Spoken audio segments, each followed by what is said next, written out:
ओम नमः शिवाय। शिवजी सदा सहाय। ओम नमः शिवाय। गुरुजी सदा सहाय। जय गुरुजी संगत जी। गुरुजी के परिवार गुरुजी टुडे ब्लेसिंग्स में आपका स्वागत है। चैनल पर नए हैं तो चैनल को शेयर करें और सब्सक्राइब करें और साथ में लगे हुए बेल आइकॉन के बटन को प्रेस करके ऑल पर क्लिक कर दें ताकि डेली अपलोड होने वाले बड़े मंदिर वाले प्यारे से गुरुजी के सत्संग और ब्लेसिंग संगत जी आप तक पहुंच सके। अपना सत्संग गुरु जी के इस प्यारे से चैनल पर अपलोड करवाने के लिए आप डिस्क्रिप्शन बॉक्स में दिखे हमारे व्हाट्सएप नंबर पर अपना सत्संग ऑडियो या वीडियो किसी भी फॉर्मेट में हमें भेज सकते हैं। जय गुरु जी। संगत जी, मैं हमेशा से एक बात कहता हूँ कि गुरु जी ना बेटियों का हाथ कभी नहीं छोड़ते।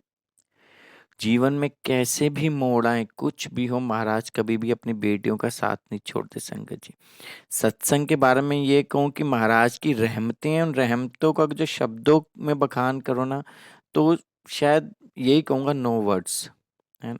महाराज की इतनी रहमतें हैं, इतनी रहमतें हैं कि झोलियाँ छोटी पड़ जाती हैं। हमारी बेटियों को इतना प्यार करते हैं, इतनी लाज रखते हैं, हर जगह महाराज साथ में होते हैं।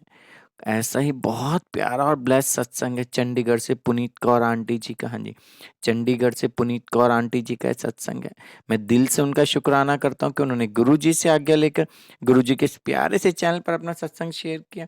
संगत जी, सत्संग को ज़्यादा से ज़्यादा शेयर करिएगा। पता नहीं किस बेटी के भाग्य में महाराज की ये ब्लेसिंग्स लिखी हो पहुँचनी।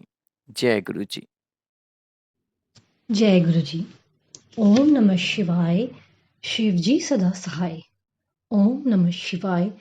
गुरु जी सदा सहाय। हे गुरु जी, इस वक्त मैं पुनीत कौर आप जी चंडीगढ़ तो आप जी का पावन सत्संग शेयर करने जा रही हूँ। अगर मुझसे कोई भूल हो जाए तो प्लीज़ मुझे माफ़ कर देना गुरु जी और संगत जी। ये मेरा तीसरा सत्संग है। मुझसे कोई भी भूल हो जाए तो आप भी कृपा करके मुझे माफ़ कर दीजिएगा। मुझे काफ़ी देर से गुरुजी के बार-बार मैसेज आ रहे थे कि तू शुक्राना सत्संग कर। अब मैं हिम्मत जुटाकर गुरुजी का सत्संग करने जा रही हूँ। ये मैं नहीं कर रही, गुरुजी ही करवा रहे हैं। गुरुजी, मैंने सब कुछ आप जी पर ही छोड़ दिया है। आप जी ने ही अपना सत्संग खुद करवाना है। जो भी आप बुलवाओगे वो ही मैं बोलूँगी। अपने दास की लाज रख लीजिएगा गुरुजी। पहले तो मैं बताना चाहूँगी कि गुरुजी से मैं सन 2018 से जुड़ी थी पर कनेक्शन नहीं बना था। उस वक्त मैं बहुत परेशान चल रही थी। सन 2008 में मेरी शादी हुई थी और मेरे अंकल जी के साथ लुधियाना में। शुरू से ही मेरी उनके साथ झगड़े होने लगे। कभी किसी बात पर नहीं बनती थी। ऐसा सिलसिला काफ़ी समय तक चलता रहा। मैं उन्हें बहुत प्यार करती थी पर उनकी तरफ से प्यार कभी आया ही नहीं था। बच्चा होने पर भी उनकी दशा वही रही। एक्चुअली वो दोगले किस्म के लोग थे। हालांकि वो लोग ही हमारे यहाँ पहले रिश्ता लेकर आए थे पर उनका असली रंग शादी के बाद ही समझ में आया था। हर बात में मेरी गलती निकालना, काम भी करती थी, घर का हर काम, फिर भी हर बात में उनको मुझसे ही शिकायत रहती थी। हालांकि उनसे कोई गलती होती तो मैं ही माफ़ी मांग लेती, लेकिन उनको लगता था कि मैं गलत हूँ। शिकायतों का वो भंडार थे बिल्कुल। हर जगह अपने रिश्तेदारों के सामने मेरी झूठी बेइज्जती करते। उन्होंने मेरा बच्चा भी अपने वश में कर लिया था। मैं बहुत अवॉइड फील करती थी। कहीं जाना तो मुझे ना लेकर जाना। मैं बहुत अकेली पड़ गई थी। उन्होंने हर तरह से मुझे टॉर्चर किया, मेरा मेंटल टॉर्चर किया। मेरा बच्चा भी हॉस्टल चला गया। मैं बहुत अकेली पड़ गई थी। मेरे मन में शांति नहीं थी जिसकी मैं तलाश बरसों से कर रही थी। मैं अकेले में बहुत रोती थी, बार बार रोती थी। एक बार की बात है कि मेरे अंकल जी मेरी सहमति के बिना ही मुझे मेरे मायके घर में छोड़ आए और वापस लेने ही नहीं आए। फिर फिर हिम्मत जुटाकर मैं और मेरे घर वाले वहाँ पहुँच गए। मुझे वापस आया देखकर उनके होश उड़ गए। ज़बरदस्ती तो मैं वहाँ रही कुछ दिन, पर सब वैसा ही चला।